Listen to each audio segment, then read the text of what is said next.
we're also monitoring right now the ongoing tropical storm that is expected to strengthen. Francine likely to become a hurricane later this afternoon or this evening, and is also expected to make landfall in Louisiana in just about 24 hours. A live look there at our computer XRAD. You can see just the amount of rain it is bringing to all of the Gulf states, including Texas. We're also hearing right now from Governor of Texas, Greg Abbott, detailing some of the storm surge flooding concerns in that region. Let's listen into this amongst other officials on Live Now. Response effort. We've also in past disasters had the state advocate on our behalf to receive CDBG disaster recovery money, flood mitigation assistance money, and so as a result, our drainage systems are much better off today than they were when we had Harvey. Our seawall is being improved because it was advocating with our federal counterparts for under the Water Resources Development Act. And so, you know, I can't say enough good about the partnership that we've had and the assistance that y'all have provided and the communications that we've enjoyed with the state. And I, for one, am deeply appreciative. I also want to say that during Beryl and during other storms where we've had power outages, Entergy Texas has brought to bear all the resources necessary for quick recovery, and we have not experienced the types of episodes that Houston experienced during Beryl with, you know, delays because of inadequate resources brought to bear. Good to hear. Judge? Well, same thing. Judge Brannick always does a really good job of covering all the details before I get to. So, same thing. I just appreciate you coming. I appreciate what the state does.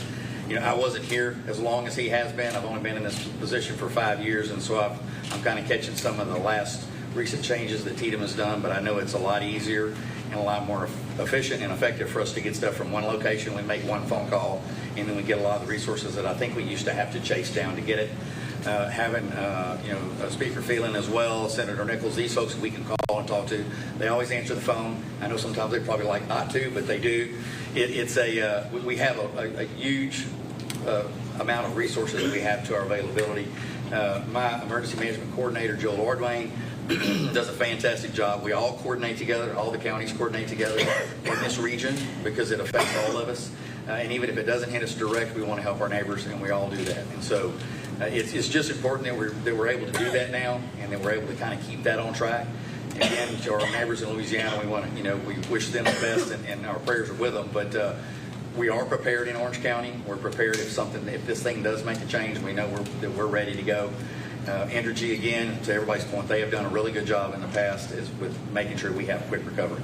And we have very little power loss, and if we do, it's recovered very fast. So we appreciate that. Our other agencies with TXDOT, Parks and Wildlife, all the different agencies, GLO, everybody coming in to help.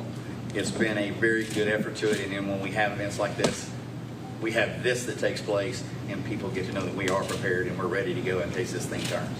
So, but thank you. Okay, good job. Mayor? Well, Governor, welcome to Beaumont, Texas. It's a pleasure to have you here. Wish it was under different circumstances, but we're grateful for the state. We're grateful for all the state resources that are here and have been so helpful.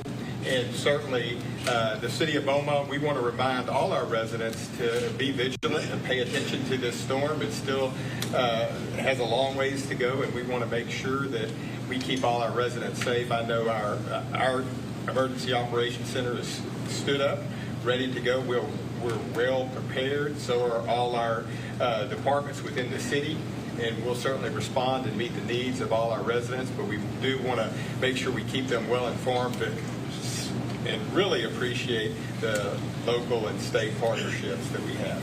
You got it. Thank you. Chief. Thank you, Governor. And I want to thank the elected officials here at this table. It is great communicating with them and knowing that you're on the front line of taking care of your citizens as well. Governor, you mentioned 24 state agencies focused on this mission. That's over 1,100 men and women traveling from outside of the area to support our state agency employees that are already here, supporting our local partners and local governments, police, fire, and EMS that are here. I just want to take a second to thank those 1,100 men and women that are spending time away from their families, away from their homes, to be here to support Texans in time of need. We've been in contact with our counterparts in Louisiana. We're ready to offer assistance to them if needed, but I need the media to help us get this message out. The public should not be lulled into a false sense of security that there will be no impacts to Southeast Texas. We need to be ready if there are impacts. You can see we have state agencies ready to support, but nothing will protect a family more than a protected family taking care of themselves. So please have a family communication plan.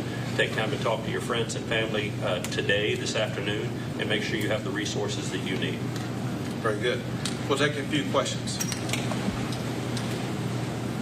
Anyone? All right, well, thank you. Go I for was it. wondering, what is this teaching us to be done for like the future of hurricane season? Obviously, we're in the peak now. What does that mean for like operation? So listen, this is a drill that we go through to show how prepared we are, regardless of the circumstances. We take serious every storm that could come upon our shore because of the devastation and even death that it can cause. Again, we focus first and foremost on saving lives. We deploy all the assets that Chief Kidd was talking about to make sure that regardless of what's going to happen over the next 48 to 72 hours, Texas and local governments will have all the resources we need to ensure that life is protected in every corner of our state. Then we want to make sure we do everything we can to protect property and to keep power on. And so we constantly work to improve what our response is, learn from past storms, take what we learned from those storms and implement it in response to storms like Francine. Is there anything from any other particular storms that you're using to prepare for your response for this storm? So I missed your first part of the question. Is there any particular storms that you're using as like guidance of what to do for Francine? So listen, we've gone back a long way. Well, one storm that was the biggest was Hurricane Harvey. And what the state of Texas did, we partnered with Texas A&M and Chancellor Sharp, and we literally wrote an entire book on it, how to respond not just to storms like that, but to respond to storms in the future. So we take information like that that's assembled in the aftermath of a storm, turn it into a notebook that is a guide going forward. Then we constantly work to implement that guide going forward, making adjustments along the way as we learn more about better ways to respond. Let me just give you two easy examples. One thing we know that we want to minimize as much as possible is power outages. There are two very effective tools that can easily be implemented that will reduce power outages. One is vegetation removal that could impair power lines. The other is to begin using composite poles as opposed to wood poles, or some other type of strategy that will be able to withstand wind even more. So our power companies are implementing those newer technologies and techniques to make sure that their customers will be far less likely to suffer from power outages.